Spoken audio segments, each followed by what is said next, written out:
кое албайт экенбиз. Кредиттен пенсиядан гана төлөп ичип атабыз да. Ошону коюп алып, анан сиз айткандай таза болуп атат. Ошо суу таза кайдыгындай жеңил кетет. А бирки фильтрленбеген сууну сиз айткандай накиптер көп мындай ичиште болгон да. Анан ушунча жылдар бери ичип келип тазалык азыр жактап атабыздар, бүгүн жабылса, азыр тоолукта мектепке кирдим. Эжеке биз кантип кайрадан суу ташыбыз? Окуучулардын мектепте окуган балдардын окуганы сайжый кандай болот? Спортзал кыскасы проблема мындан да көбөйүп чыгат экен да. Ушундай.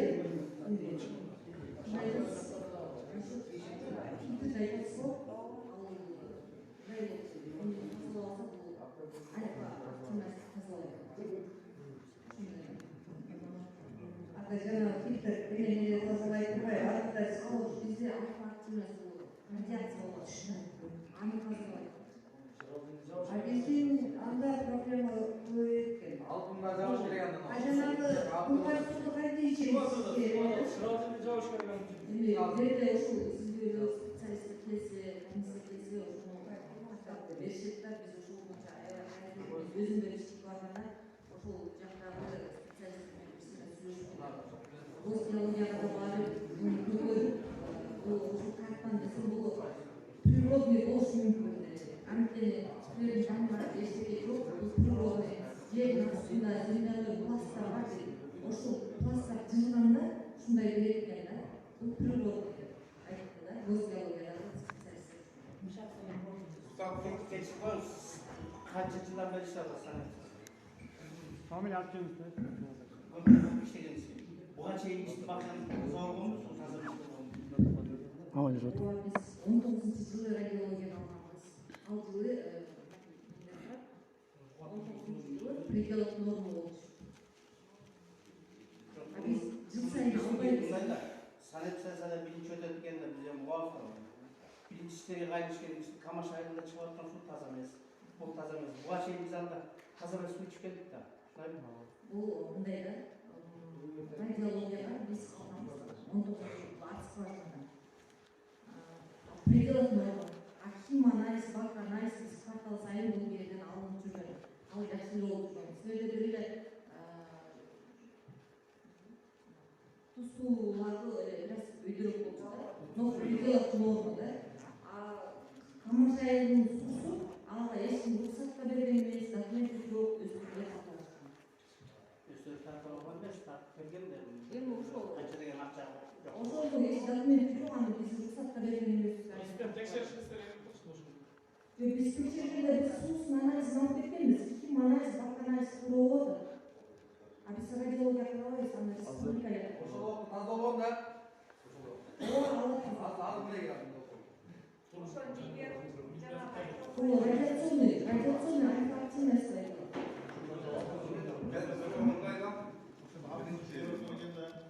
Айлабад башчысына анан кийин район жетекчисине бул суу ичкенге жарабайт экен, болбойт экен.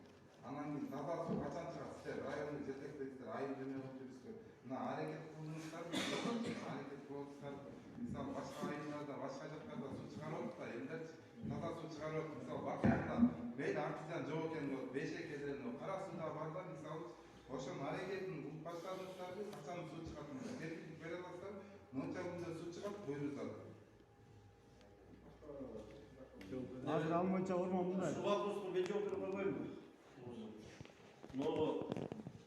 Oradan turaya çalışıyor. Böyle muhatı vatandaşlar vapur sazı soyu sakaldı. Bunu 2 yıldan beri ürettiler. Bunu şu dönemde EPK Kuruluş diye kelime aldı diye 14 milyonlu deneyimde bakan tarafı. 2014 yılında Nur Muhammed Aşık Uluç, Ökbet Kullanlar proyekt alıp geliyor. Ошол проектти алып келдик. Ошол проект 2018 жылы бүтөт. Проектте эми мен толук проект окуган жокмун. Ошол тендердин толган ошол фирманын жетекчиси Керималы деген аксакалыбыз ошол кишилер проект ичинде бүгүнкү күндө Бакаянын суусу эмнеге начарлаткан себеби бул проект 175 метрден артезиан суу десе булар бүгүнкү күндө 41 метрден кабыл алган. Может, это проблема кылбай эле. дагы ылдыйраак түшсөк может таза сууга жетиптирбиз.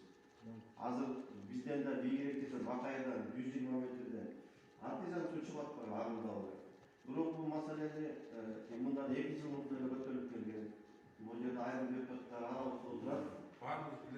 Бардыгына билесиңер, Тобошалы Гүлнара деген областка мен айтып аткан себебим Бектур Абдыразаковичтин айтып аткан да бул киши алыштырды ишкерер эмес, ошондо атканда бул жерде Тобошалы Гүлнара деген Талас областына аралашса.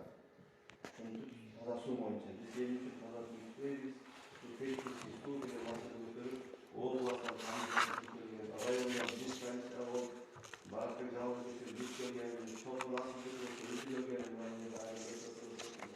ошондо чоң жыйын болгон. Ошондо Акшалбек Укус деген Улан деген жигит Нуралиев деген бүгүнкү күндө өзүнүн мурунку иштери менен аны өтө белсиздеп алып барган. Ошол жигитти ошол алдына биз чалдык. Улан, сен тендерге өткүзгөн фирма Бакияны таза суу туура эмес касты. Sen ошо эмнеге по проекту иш алып барган жоксуңар деди. Мен келип депутаттарга өкмөткө бир катар айттым. Силер ал айтты. Бакияны таза суу эмес болсо, мага анализин алып келип берсе, мен кайта касканга даярмын деди. Мен 2 жылдан бери айтып келаткан өкмөт менен депутаттар иштешти. Ошо дин алышып алганда Өкмөт менен депутаттар салып мен билбейм кандай. Биз айтып келгенбиз. Бирок ошол учурда айткан. Сиз лабораторияда биштектен анализ чыгарып келсеңер, мен 120 метр болуп, 175 метр касканга даярмын деп. Бирок ошо менен иш токтоп калды да негизи. Мындай аягы келип туруп, бүгүнкү күнгө такалды. Бүгүнкү күнү мен өзүмдүн сунушумда бүгүнкү күнү мындай Аким Абдыразаков сөз турат. Ушул кайрылуу, укуска кайрылуу деп ошол подрядчикти чакырып, ошол менен кеңешип, анан кийин айтыш керек. Проектisi менен толук таанышыбыз керек. Мен деле көргөн жокмун. Анан 175 метрден болсо, бирок сиз жакшы билесиздер. Адам подрядчик проекттен 1 сантиметр ары 1 сантиметр чыга албайт. Ал чыкса, мыйзам бузулат. Келет да. Ошон үчүн ошону көрүп туруп, ошону бир тактаза каршы болуп да. Бул менин сунушум да сизге. Эми Бакиянын бурунча 4000 население бар.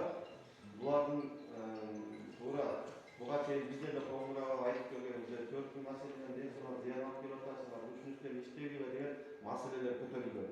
Мына азыркы өкмөт өздөрү да билесиң, туурабы? Айтылып келгенди, туурабы? Мен айтып келгем, Аким да айткан, Баракбек Жалбеков, областтан да келген, ошо менен кандайдыр бир менен токтоп калган да. Анан мынакей арадан 1-2 жыл өткөн менен ушундай туңгузга келип такалды негизи. Эми берген ызычуунун кереги жок. Siz жардам берсеңиз, биз кошулайык. Бүгүнкү күндө барып туруп ошол проектти жазганын данныйлары азыр бар өкмөттө. Ошонун кандай жазган проектиси менен таанышып турган подрядчик чыгып туруп, ордуна коюп, кайра кастырсак жарашат да. Эмнеге Бейшекеден 120 метрден артынан суу чыгат да Бакайдан чыкпайт. Туура бүгүнкү күндө биз технический суу ичип атабыз. 40 метр болсо, туалеттен 20 метр, 15 метр. Булактын суу тем более 2019 алганда таза болсо, азыр жаратмыш да, өзгөрүүлөр боло берет. Ага эме болбош керек да негизи.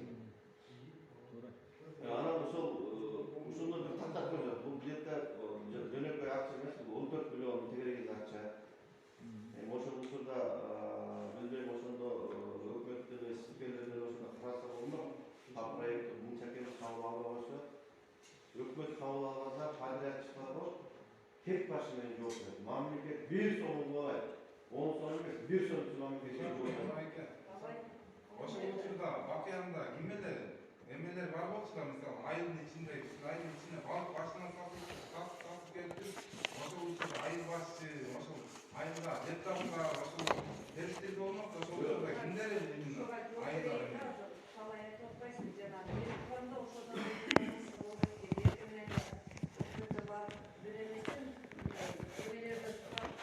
ой, ошондон мындайда касса тереги 300 метрге суу чыкпай десе, ал жердин бир эмеси болот деп да. Ошол үчүн бизде 40 метрден турабызда. 2000 сурап таптап берген. Ана жерде каерден каршы керек, эмне кылыш керек, ал артизан Бакыяндан чыкпайт деди. Мен буга чейин сураштырып келгем. Билбейм, ишин